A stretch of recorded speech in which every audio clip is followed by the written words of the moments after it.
perusahaan memiliki peran penting untuk membentuk suatu perusahaan yang kokoh dan memiliki daya saing yang tinggi, serta mempunyai kemampuan menciptakan nilai value yang tinggi. Pada umumnya, diperlukan perencanaan strategis, organisasi yang baik, sistem prosedur yang transparan, didukung oleh budaya perusahaan yang andal serta etika perusahaan yang dilakukan secara konsisten dan konsekuen.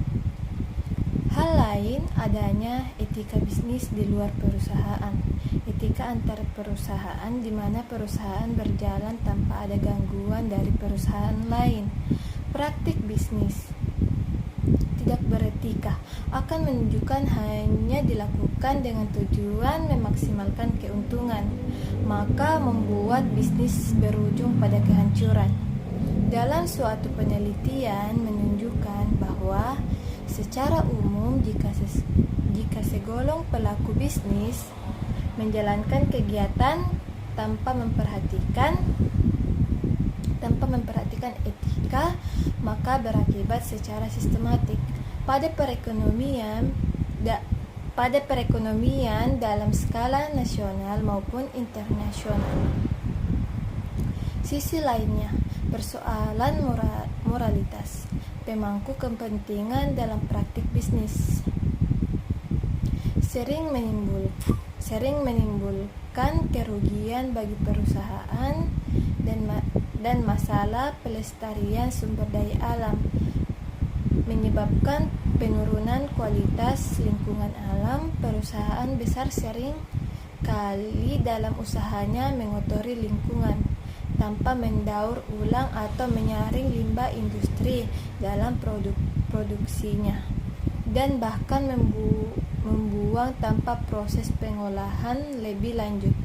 Hal demikian dapat membahayakan kehidupan manusia dan cenderung berakibat kepunahan flora dan fauna di sekitar lokasi pabrik milik perusahaan.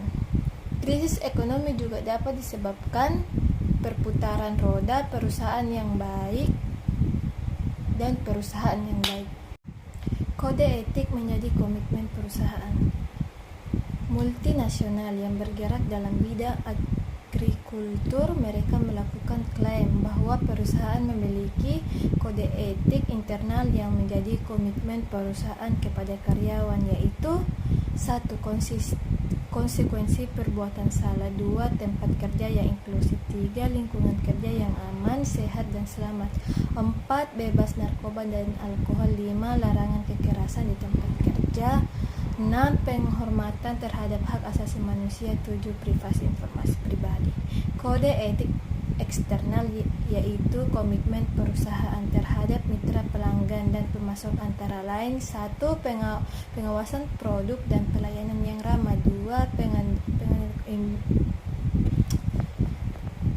Mengadakan penelitian ilmiah, 3. Menjadi integrasi dan mutu produk, 4. Kebutuhan pada peraturan, 5. Praktik pemasaran yang baik, 7. Kepatuhan pada undang-undang persaingan, 8. Informasi rahasia perusahaan, 8. Penghormatan terhadap privasi informasi rahasia, 9. Menjalin hubungan yang baik dengan vendor dan pelanggan. Setiap perbuatan manusia pasti akan membawa dampak. Begitu juga dalam dunia bisnis. Bisnis yang beretika mempunyai korelasi terhadap kemajuan maupun kehancuran sesuatu perusahaan. Sebagai contoh, perusahaan besar Enron dan Foxconn yang mengalami kehancuran sebagai akibat tidak adanya transparansi dan manipulasi laporan keuangan perusahaan, mengalami kebangkrutan dan berdampak pada pegawai, kehilangan pekerjaan.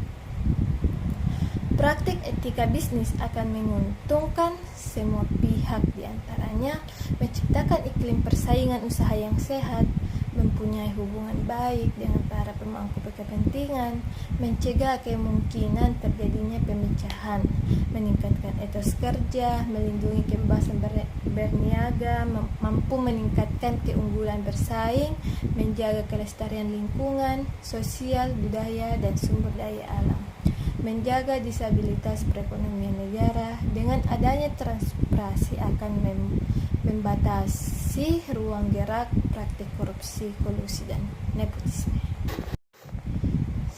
Sekian dari presentasi saya dan